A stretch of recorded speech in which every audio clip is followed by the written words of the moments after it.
Okay, we are here in the PINAC studios in Miami, which is actually the Miami Media School where Taylor Hardy is actually running these studios, except Taylor Hardy is in Ferguson, Missouri right now, where I have access to these studios, and he is over there in the middle of this protest where he is trying to interview retired Captain Philadelphia Police Captain Ray Lewis, who spent 24 years as a police captain or as a police officer, and he retired and then he became an activist. He went to Occupy Wall Street. He was arrested at Occupy Wall Street. He's down in Ferguson.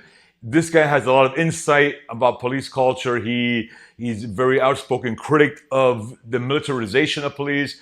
I've been dying to talk to this guy for a long time, and we finally got a hold of him. What made you become an activist? After all these years of becoming a police officer, why did you finally become an activist where you are actually now against the police officers during these protests? I watched a movie called Inside Job. Inside Job is not about the Twin Towers. It's about the financial collapse of 2011. 2008. That disgusted me so much that after I got up from watching that, I said to my wife, why doesn't somebody do something? And on my way out to the kitchen, I passed a mirror and I saw somebody. All right, Captain, I hope you can hear me because I know it's a little crazy out there, but do you believe cops are becoming more aggressive these days, or is this just a matter of the YouTube videos that we keep seeing that we're finally waking up and we're finally seeing what's going on for the first time in history? Well, a little bit of both. From what I'm reading, it appears they're being a little more aggressive, but more so, much more so, is that it's being documented. What happened in Ferguson is not that unique. You literally have thousands of Fergusons, and it's the invention of these cell phones where everybody has a camera now, which basically, in my career, basically the only people that went around with cameras were the news media. And if the news media wasn't on top of something, it did not get recorded. But now, and it started with Rodney King, the recording with a video camera there. But now everybody has a camera, so that definitely is the major reason that you're seeing more of this. Not that it has jumped so significant. Okay, Captain, when I was arrested in 2007, they jumped on me, they pounced on me, I was taking pictures. They kept yelling, "Stop resisting." And I noticed ever since I started writing about these issues that they yell, "Stop resisting," even though people are not resisting. Is this something they train their officers to do, or does this just come natural to them, or is this just something that emerged because of the YouTube generation? Stop resisting when people are not resisting. Just these last couple years is the first time I heard of that tactic, and that is a unscrupulous tactic. And I don't think they were trained to say that. I think it's more or less something that was transferred from cop to cop, from district to district, that, hey, this is the way you can protect yourself. When they're filming you, if you keep shouting, "Stop resisting," the public is going to say, "Oh, that's why he's fighting him, because he's resisting." So it was something slick that some officer thought of, and it just spread like wildfire. Okay, Captain. Now, a recent study came out about a week or two ago where the majority of people in this country, or actually, I think it was 45% of these people in this country do not trust the justice system, where about maybe 31 to 32% do trust the justice system. Why do you think people have lost confidence in police? I've been out of it for a number of years, but even when I was working, what happens is they mistrust the police when they file a complaint against police, or somebody in their family files a complaint, or a neighbor or friend, and it just gets swept under the rug. Instead of being conscientious and letting the chips fall where they may, no, it's surround their wagons and protect the officer, and therefore you have a public that now if they get beat up by the police, they don't even go file a complaint because they know what's the sense, it's not going to do anything. And if anything, they're afraid that they're going to get beat up when they go file a complaint. Like, you want to file a complaint, okay, go back to the complaint room. Complaint room is then they go back there and they get roughed up. So they stay away from filing complaints against police because of the fact that it does no good, unfortunately. Hey, Captain. Now we are hearing a lot about the militarization of police. This has been going on for the last several years. Rally Balco has been a great, he's been on top of that. He's been the guy who's been the expert on that. But now it seems like the rest of the media has caught on to that. And when did you start noticing this militarization of police? Because when I was younger, I did not see it as I'm seeing it now. Just in the last couple of years, like I said, they may have become more militarized previously, but I'm not aware of it. So just in the last couple of years, and it really shocks me that they're going that way. So do you agree that police need to be more militarized to actually combat these crazy citizens, or what is your take on that? Now, police officers don't need to be militarized. They have Glocks. Glock is an extremely powerful weapon and holds quite a number of bullets in that magazine.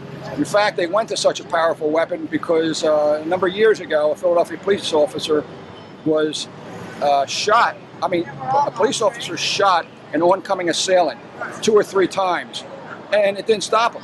And that assailant then shot and killed the police officer. Subsequently, and that was a Smith & Wesson 38. That became known as a toy. Once they went to the Glocks, they were well armed. They do have the armor, the body armor, the vest. They do have the helmets. You need know that the opposition you come into contact with does not have any type of equipment that you have to combat with military equipment. Okay, Captain, you're out there with a uniform. You've become an activist. It's kind of a strange thing. You don't really see police officers in uniform protesting on the side of the protesters. So how do the protesters perceive you? How do the people perceive you? How do the citizens accept you, if they do accept you at all? I've received threats. I've received spitting at my feet, very hostile glares. But this is from police.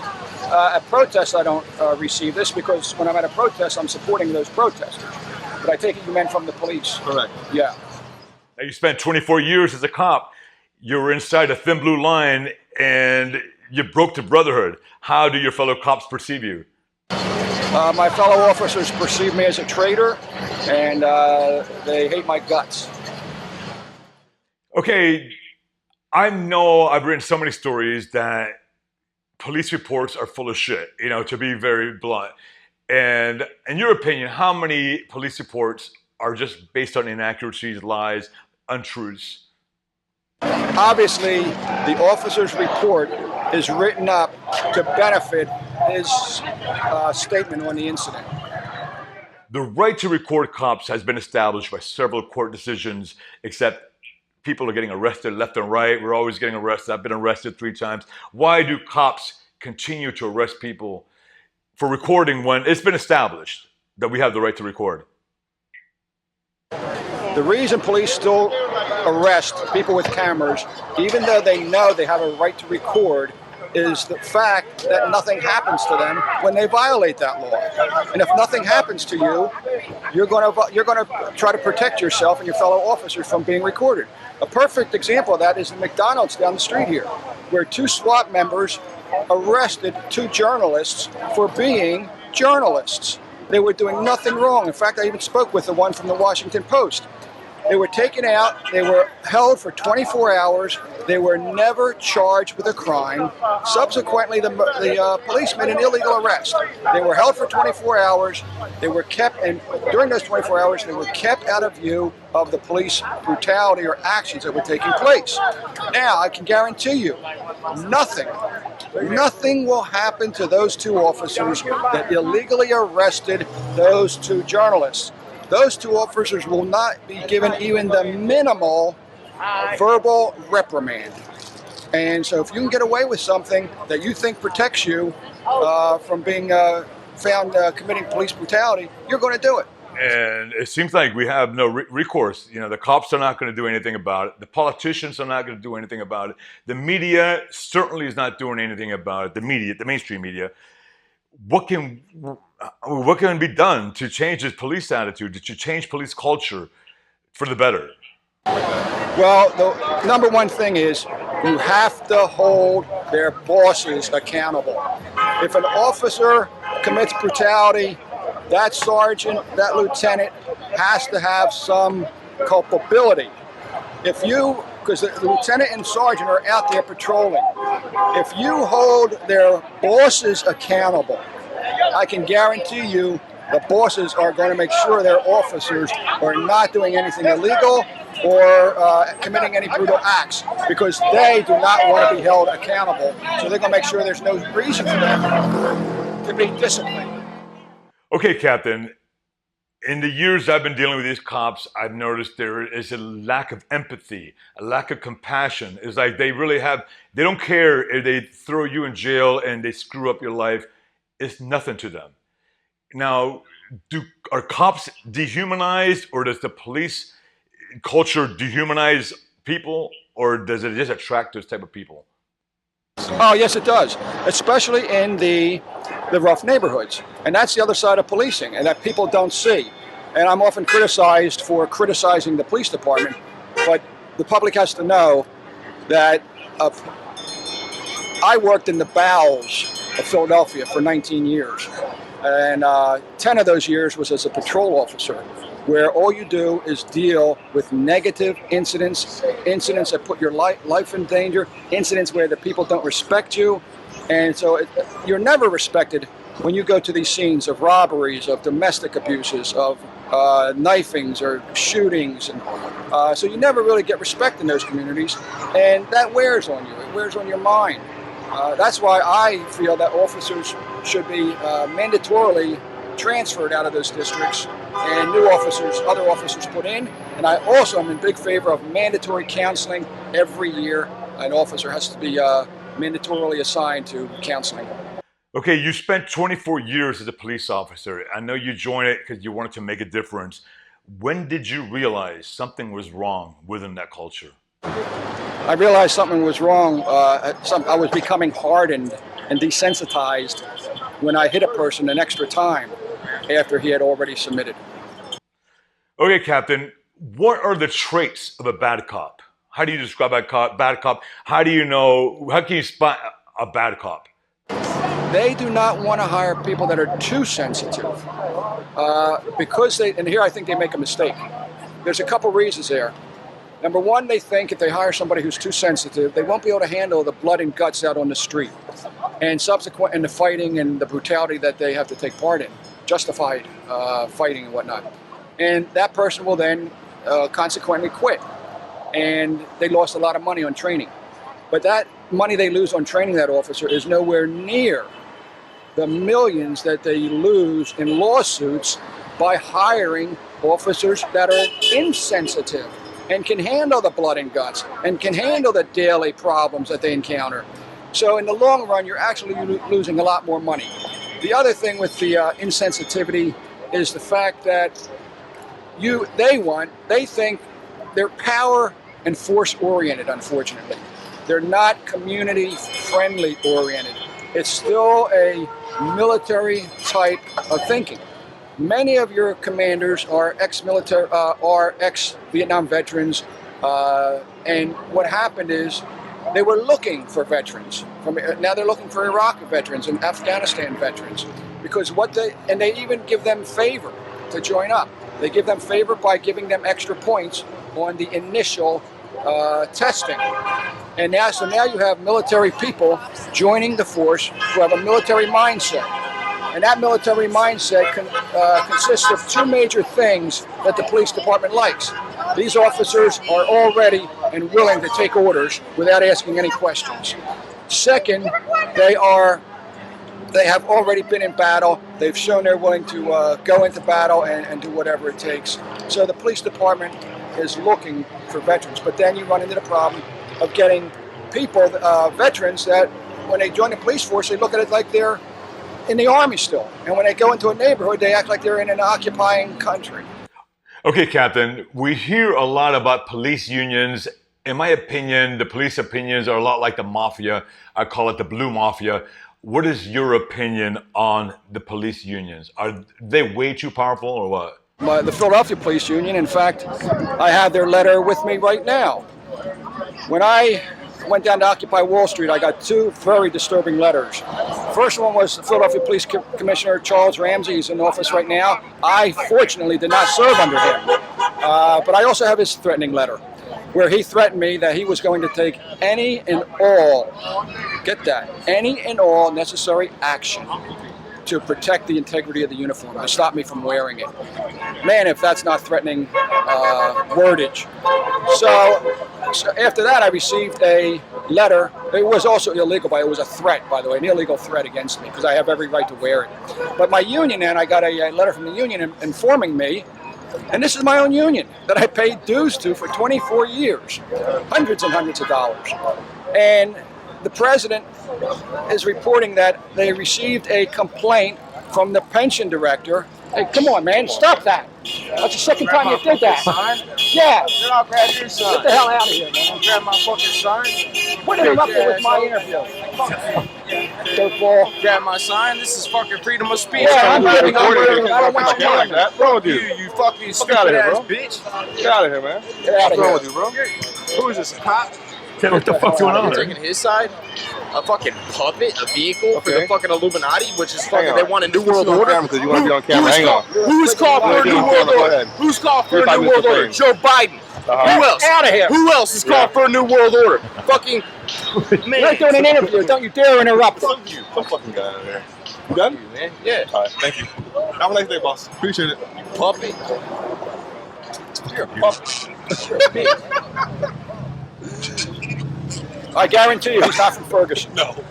Well, apparently Taylor Hardy and the captain they were being harassed by some crazy ass protester who kept sticking a sign in front of the camera, and you saw the captain push him off. Taylor is actually a very passive guy, but he told him to get off too. But I've been talking to Taylor throughout the day. He's been getting harassed by cops, and now we can see he's getting harassed by protesters. So you can't win, but it doesn't matter because we are out there getting the truth. It seems that protester was having an issue with Taylor Hardy because he was interviewing the man in the police uniform, where it really didn't matter, even though the captain is actually on the side of the protesters. Even if he was not, we still have the right to interview him. We still have the right to get his thoughts, and we have the right to do that without having some asshole stick his sign in front of the camera. So anyway, let's just move on. Captain, why did you come down to Ferguson, and what do you think about Ferguson? I came down to Ferguson to show solidarity with the black community. The black community everywhere has been oppressed, discriminated against, exploited for their entire lives. Yes. And then on top of that, they had a deal with one of their citizens being perhaps murdered by one of their own officers. Then, on top of that, they had to deal with their police chief, perhaps covering it up. I said, no. That's too much. I got to get down here and show solidarity. Well, we would like for you to know we appreciate you. Thank you so much. Thank you so much from the bottom of our hearts. That's right. We Thank need you. someone It takes like you extreme here. courage for you That's to do what right. you're doing That's now. right. That's right. It really does. I appreciate that. Really does. No, let's not do that seriously. Yeah. Yeah, that's what a lot of people have said. A lot of people have said. Man, that is small. Yeah. So this guy's documenting some of it pretty good, and a lot of other camera crews have documented. Write a book. CNN didn't want anything to do with me. They were stationed down there with their tent. 2 nights I was 20 feet away from them. They didn't want to touch me. So. But independent media, that's why guys like this are so incredibly important. Without independent media, I'd be scared for this country. I'm scared for it already.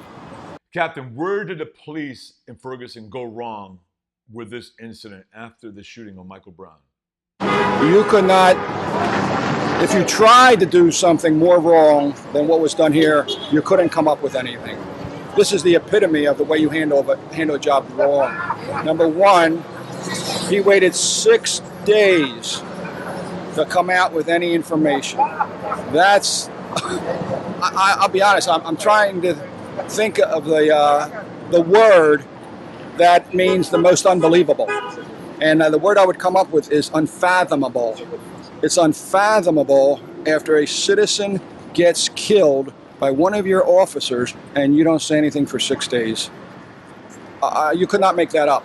And then to add insult upon injury, not even a slap in the face to this community, but a punch in the face. When he did come out with the officer's name, what does he do? He adds the fact that, well, you have to understand, Michael Brown, he stole cigars, and that's not very that's not the right thing to do. So the officer, he's implying the officer may have had a reason to shoot him.